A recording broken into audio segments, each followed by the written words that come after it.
Hello everyone and welcome to the channel. In this video guys, I'm going to guide you how to get your connected Wi-Fi password on your Windows 10 and 11 computer.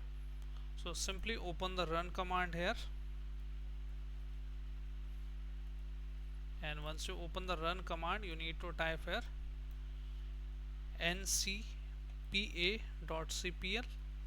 h1 here, click on OK, and once you click on OK you need to look for the connected Wi-Fi here.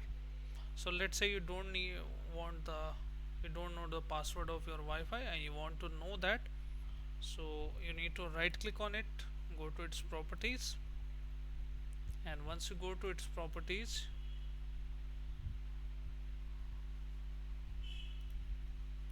not here, we need to look for status, then click on wireless properties, and once you go to the wireless properties we need to look for security, and once you see the security you need to click on show characters.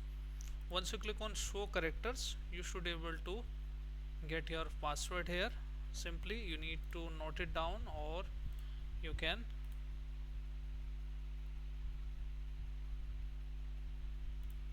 save it. So this is a quick video. I hope guys this video helps you. If yes, then hit like, subscribe and share. Thank you. Thanks for watching.